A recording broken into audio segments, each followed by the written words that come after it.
This is episode 5 of ICT's 2022 mentorship on YouTube.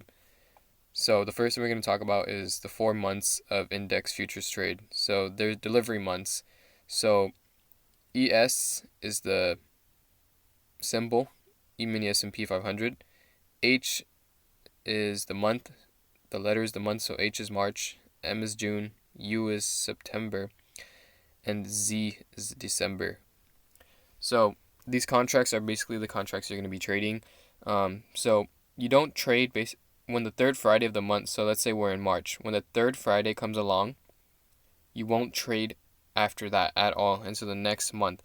So if you're in March, the third Friday comes along, you don't trade at all. And after March, whatever month starts next, you open this contract, you open this symbol, and you'll trade it up until June, until the third Friday, and then you just don't trade until the next month, and so on and so forth.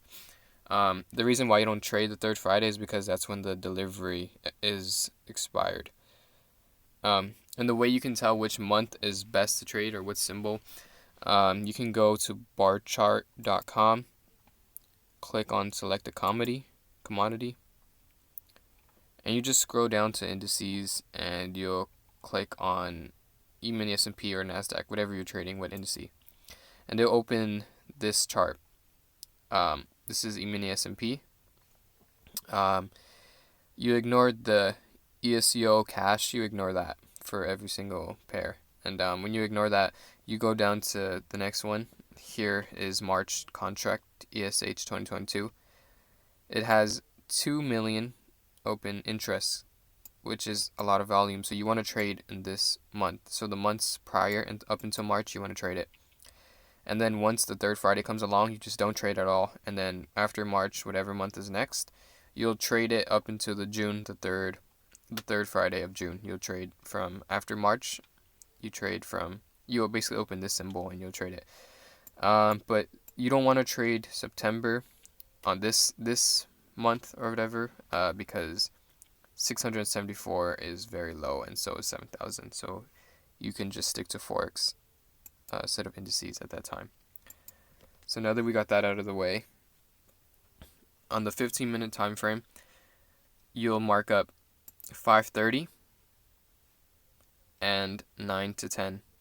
And when 5:30 comes along, you'll start looking at your chart, and prior to that, you mark up swing highs and swing lows. Just the most recent. You don't have to go days prior, just the most recent swing high, swing low, and mark it out into the future.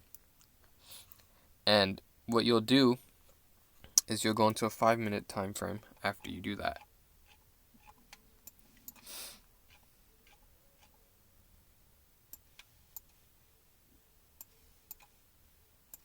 Okay, sorry, it's back here. So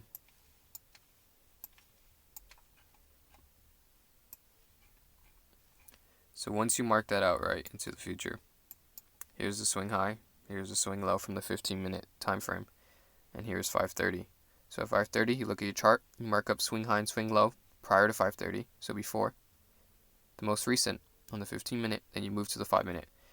If you have a move like this, where it goes higher high, higher low, higher high, higher low, higher high, if it's making multiple of them, like consolidating, almost consolidating and going up, you can anticipate that this swing high will not be swept. You can wait for a displacement. Now this candle right here is not a displacement. You see, because it closed back up. This is a displacement because it clearly moved a big move, a sudden move down.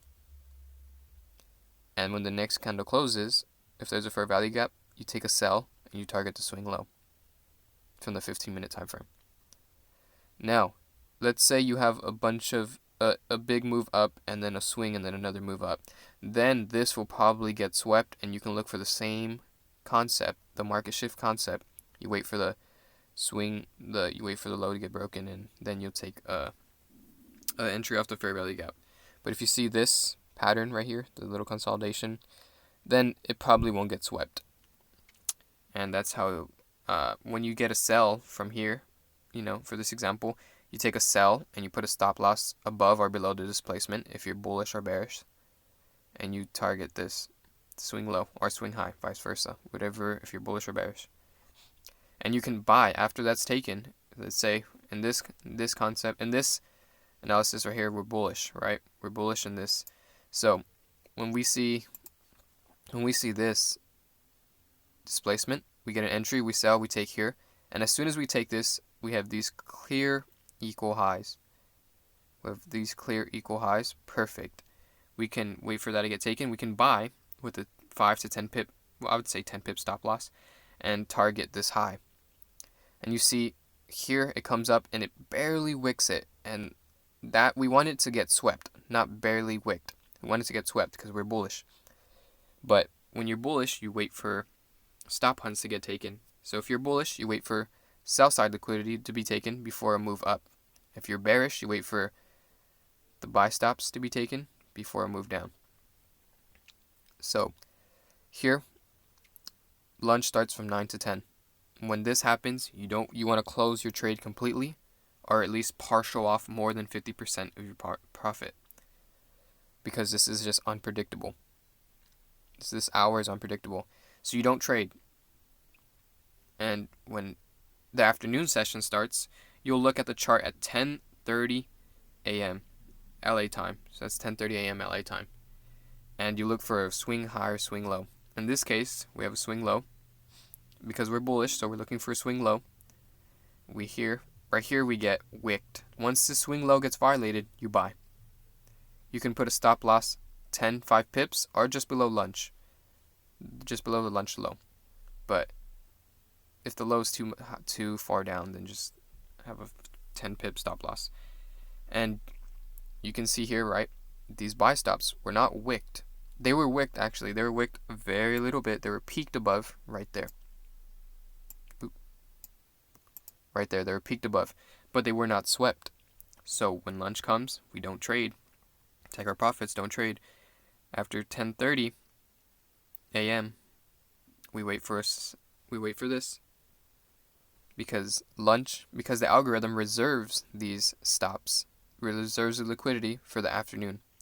So we see this, we get violated, we buy. And as soon as we buy, we hold until 13:30, which is 1:30 p.m. my time, LA. And why do we do that? Because this is when the algorithms are spooling. So once we get this swing low violated, if there's buy stops, if there's a lot of liquidity, if it gets reserved, and we get this manipulated, this stop hunt taken, it starts a buy program, and then it starts spooling, which means that it'll just throw price in one direction. It'll just empty it out. And you see here higher prices because we're expecting these to get swept. And when this happens, you'll hold and you'll close your trade to 13:30. Now, you might not always get this swing low. Sometimes you might just get a displacement. So you'll get this candle, you'll get it going up. And when you get the next candle close, goes up, next candle close, you wait for a fair value gap and you'll buy and you'll hold till 1:30 or 13:30 on the chart. Now remember, only if you're bullish and you have these stops and they're not fully run through, you should anticipate this to play out. Same thing, vice versa. But remember, if you have a move continuously going up, you can expect this to be swept. And then you can look for the displacement. But as of right now, here we have an example of the move. So we don't expect it to be swept because it's kind of consolidating right here. Now, the candle has to close, and you enter out the fair value gap, and this is your take profit, the swing low from the 15-minute.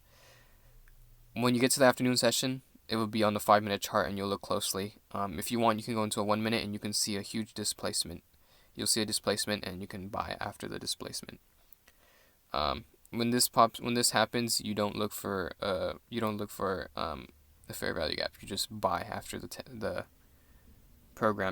buy program is set into action. And that's pretty much it. So you look for a swing low. If you're bullish, you look for a swing low or a displacement higher, and then a fair value gap. But remember, there has to be something that we're looking for. In this case, there's equal highs.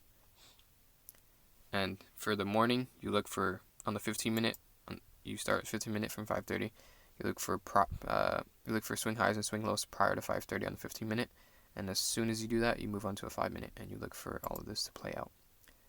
9 to 10, you don't trade. Then you wait until 10:30. You look at the chart, look for swing low or swing high or displacement, and you go from there.